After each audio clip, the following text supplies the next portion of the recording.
All right, fans of music, welcome back. It is yours truly, Dave, the Real Music Observer, observing real music in real time for real people, just like you and just like me.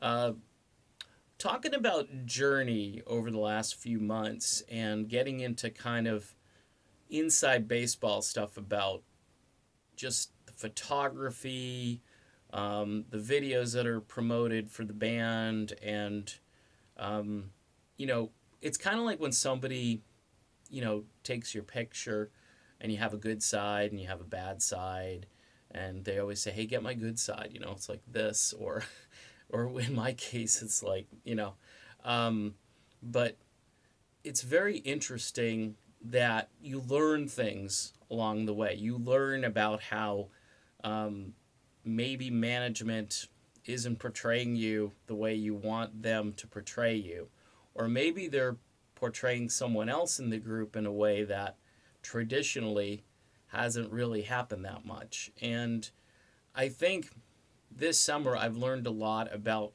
this sort of inside stuff that goes on within rock bands, or at least some rock bands. Maybe some rock bands don't care how their image is portrayed or how their brand is being um, marketed and so forth.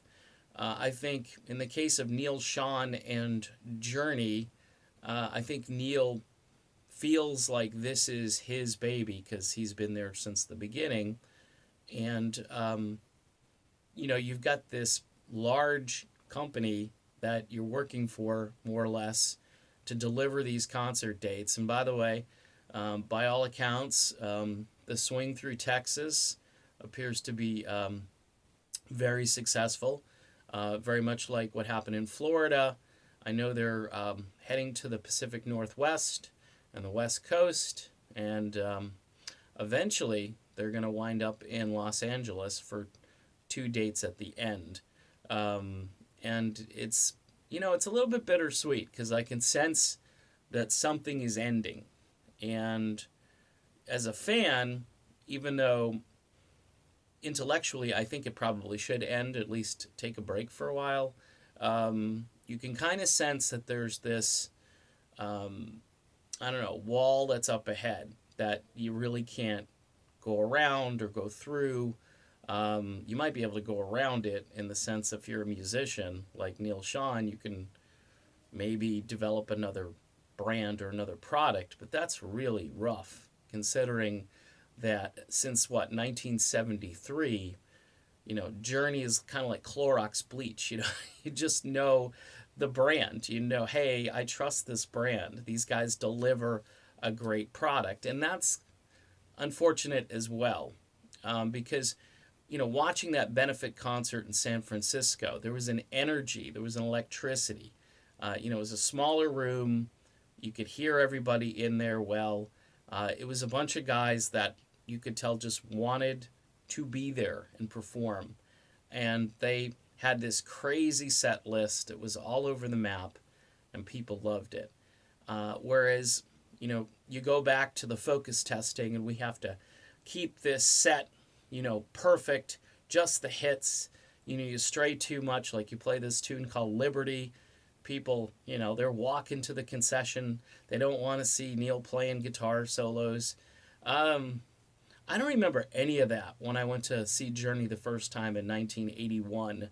I remember just being spellbound by all of the music that they played. I didn't leave for a second. It was just the entire experience. Yeah, I was fortunate enough to be on the Escape tour, and that was just a great moment. But now, things have changed so much. This is just nostalgia for a lot of people. Whereas the musicianship, the chemistry, those things are secondary. After a couple of beers, you're just like yelling for hit songs. And as much as I think that's going to happen no matter what, there is part of me that thinks that for a purist, for a real music fan, it's kind of a shame that people can't at least maybe suffer a little bit and listen to something a little different off. But that's what corporate radio has done to this too. They've focus tested everything down. So these concerts are basically just reproductions, elaborate reproductions of the music that you're hearing every day on your iHeart radio station. And if it strays too much from that, that's when the management gets a little bit upset. And no improv, no craziness, no tributes, nothing. Just play the damn hits and then get off the stage. And it's depressing. But in Journey's case, I think they're going to be getting off the stage for a little while. And we shall see what happens. Again, being now that we're in September, literally only a little more than a month away from, which this could be a very historic tour, because it could be the last tour that they do in this configuration, because I think things are going to get very interesting in the months and years to come. We'll see what happens, though.